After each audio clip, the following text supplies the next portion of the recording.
Hello students, today we have to start the first chapter of mathematics according to new syllabus, which is mathematical logic. So in that chapter, first topic is statement. So first, what is meant by statement? So it is a declarative or assertive sentence which is either true or false, but not both simultaneously. म्हणजेच काय? It is declarative or assertive sentence. म्हणजे it is simple sentence जे एक तर true असू शकतं किंवा false असू शकतं. But both not simultaneously. म्हणजे दोन्ही true आणि false एकाच वेळेस असू शकत नाही. अशा सेंटेन्सला स्टेटमेंट असे म्हणतात. परत एकदा ऐका. It is a declarative or assertive sentence which is either true or false but not both simultaneously.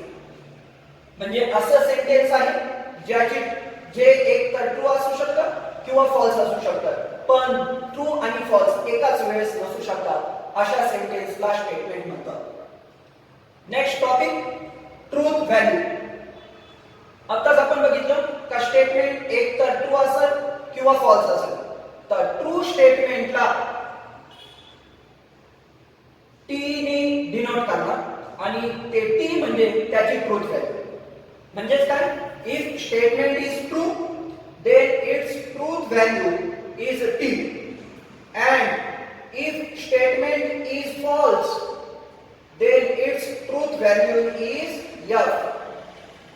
म्हणजेच काय? आपण ट्रू स्टेटमेंटला टी ने डिनोट करणार आणि फॉल्स स्टेटमेंटला एफ ने डिनोट करणार. ही त्याची ट्रूथ व्हॅल्यू झाली. नंतरचा point, next point, open sentence. हे असं सेंटेन्स आहे का ज्याची ट्रूथ व्हॅल्यू सिच्युएशन वर डिपेंड असणार आणि ती पर्सन टू पर्सन व्हॅरी होणार. म्हणजेच काय? The statement whose truth value depends on situation and varies from person to person is called open sentence. म्हणजेच काय? का काही पर्सन नुसार काही जणांच्या हिशोबाने याची ट्रूथ व्हॅल्यू टी असणार, काहींच्या हिशोबाने याची व्हॅल्यू एफ असणार. आपण एक्झाम्पल घेऊन त्याला स्पष्ट करू. First example, mathematics is an interesting subject. आता मॅथमॅटिक्स हे इंटरेस्टिंग सब्जेक्ट आहे. ते मला इंटरेस्टिंग वाटते, पण दुसऱ्यांना ते इंटरेस्टिंग वाटणंच असं नाही. त्यामुळे mathematics is an interesting subject. It is a open sentence. Second one example, x plus 10 is equal to 12. Here, if we put the value of x is equal to 2, then we get its value 12. If we put other than 2, if we put the value of x other than 2, we will not get the 12. म्हणजेच काय? जर आपण x च्या जागेवर 2 value टाकली तर 2 plus 10 म्हणजे 12. तर त्या केस मध्ये याची ट्रूथ व्हॅल्यू t झाली. आणि जर आपण x च्या जागेवर 3 टाकले, 3 plus 10 12 not equal to 12. म्हणजेच काय? या केस मध्ये याची ट्रूथ व्हॅल्यू f झाली. त्यामुळे हे जे सेंटेन्स आहे हे ओपन सेंटेन्स आहे. याची truth value person to person change होणार, त्यामुळे हे ओपन सेंटेन्स आहे. आता सर्वात महत्त्वाचा पॉइंट म्हणजे काय? का जे कोणते सेंटेन्स असे आहेत जे स्टेटमेंट नाही. सर्व सेंटेन्स हे स्टेटमेंट असू शकत नाही, पण सर्व स्टेटमेंट हे सेंटेन्स असतात. परत एकदा ऐका. सर्व सेंटेन्स हे स्टेटमेंट नसतात, पण सर्व स्टेटमेंट हे सेंटेन्स असतात. तर आपण बघू. पहिला आहे इंट्रोगेटिव्ह, म्हणजे क्वेश्चन ज्यामध्ये आहे ते. नंतर exclamatory, command, order, request, suggestion and open sentences are not a statement. हे सर्व काय आहे स्टेटमेंट नाही. परत एकदा ऐका कोणते कोणते इंट्रोगेटिव्ह म्हणजे ज्यामध्ये क्वेश्चन आले तर ते जर क्वेश्चन असेल तर ते स्टेटमेंट नाही. एक्सक्लामेटरी त्या केस मध्ये पण हे पण काय आहे एक्सक्लामेटरी सेंटेन्स पण स्टेटमेंट नाही. जर आपण कमांड दिली ऑर्डर दिली रिक्वेस्ट केली काही सजेशन दिलं असं जर असेल तर त्या केस मध्ये हे सर्व काय आहे स्टेटमेंट नाही. आणि लास्ट वन ओपन सेंटेन्स जे आपण इथं बघितलं का जे sentence person to person vary होतात असे सेंटेन्स पण स्टेटमेंट नाही. ठीक आहे. ह्या माहितीच्या बेसवर या इन्फॉर्मेशनच्या बेसवर आपण फर्स्ट एक्सरसाइज स्टार्ट करणार आहोत. यामध्ये बघू तर पहिला question state which of the following are statements justified. In case of statement state its truth value. म्हणजे आपल्याला काय करायचं यामध्ये आपल्याला पहिल्यांदा ओळखायचं का गिवन सेंटेन्स हे स्टेटमेंट आहेत का असेल तर जस्टिफिकेशन द्या आणि त्यानंतर जर ते स्टेटमेंट असेल तर त्याची ट्रूथ व्हॅल्यू पण सांगा. तर पहिला क्वेश्चन बघू 4 plus 5 plus 4 is equal to 30. आता हे 5 plus 4 is equal to 30 हे स्टेटमेंट आहे. का बरं हे स्टेटमेंट आहे कारण हे याची value person to person value होणार नाही. याची व्हॅल्यू तर फिक्स दिलेली आहे यांनी पण हे असा स्टेटमेंट आहे ज्याची ट्रूथ व्हॅल्यू हे काय आहे स्टेटमेंट फॉल्स आहे कारण 5 plus 4 is equal to 9 यायला पाहिजे पण त्यांनी दिले 30 म्हणजे काय it is a statement but which is false therefore its truth value is f. अशा प्रकारे आपल्याला आन्सर लिहायचे. It is a statement which is false therefore its truth value is f. Next question बघू x minus 3 is equal to 40. आता यामध्ये लक्ष द्या या ठिकाणी x ची व्हॅल्यू आपल्याला सांगितलेली नाही.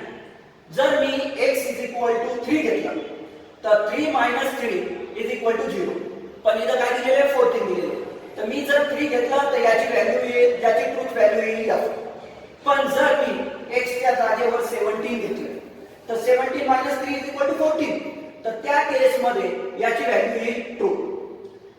तर यामध्ये हे याची जी व्हॅल्यू आहे ती x वर डिपेंड आहे आणि x हे पर्सन वर डिपेंड आहे त्यामुळे it is an open sentence and it's therefore it is not a statement.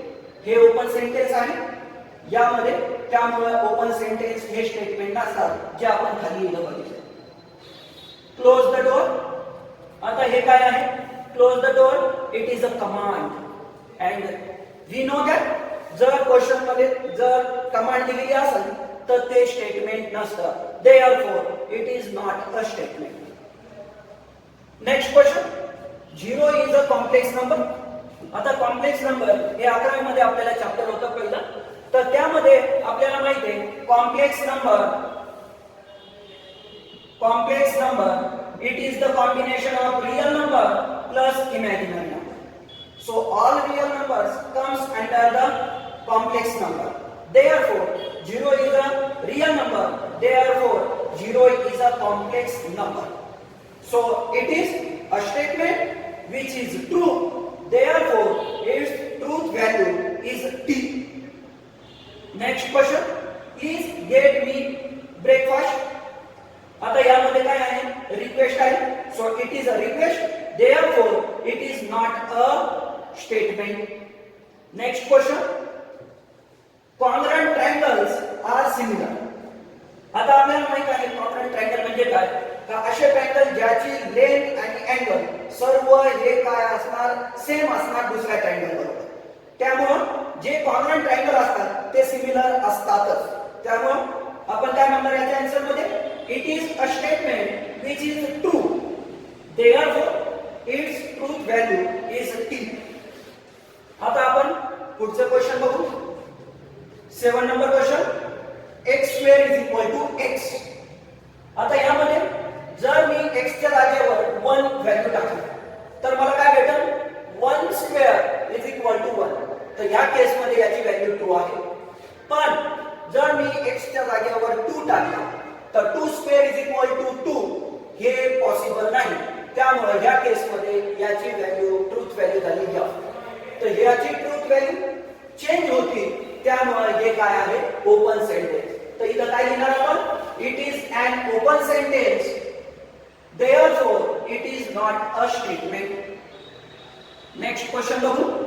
Question number 8 a quadratic equation cannot have more than two roots. आपल्याला माहित आहे क्वाड्रॅटिक इक्वेशनचं काय आहे. आपण एक एक्झाम्पल घेऊ. Quadratic equation x² + 2x + 3 is equal to 0. It is a quadratic equation. आणि आपल्याला माहित आहे का हायेस्ट पॉवर जितका असणार जे एक्सपोनंट असणार तितके त्याचे रूट्स असतात मॅक्सिमम. तर इथं काय म्हटले the quadratic equation cannot have more than two roots. म्हणजे काय दोन पेक्षा जास्त रूट क्वाड्रॅटिक इक्वेशनला नसतात. आणि ते एकदम अगदी बरोबर आहे कारण या ठिकाणी रेश टू 2 आहे म्हणजे याला मॅक्सिमम 2 रूट असणार. therefore आपण काय म्हणणार इथं it is a statement which is true. therefore its truth value is t. Next question, question number 9. Do you like mathematics? It is a question. Therefore, it is an interrogative sentence. Therefore, it is not a statement. Next question. The sun sets in the west. It is a statement which is true. Therefore, truth value of this statement is t. Simple. Next. 11 number question. All real numbers are whole number. आपल्याला माहित आहे का real number हे it is the real number is the combination of rational and irrational number. And rational number 0 is a rational number, so it is 0 is rational number and rational number is real number. So all real numbers are whole number. It is wrong. Why? Because real number contain irrational number also. तर आपण याला काय म्हणणार it is a statement which is false. Therefore its truth value is f. Next question. Can you speak in Marathi? Question mark means it is a question. So it is an interrogative sentence. Therefore, it is not a statement. Next question. X square minus 6x minus 7 is equal to 0. When x is equal to 7.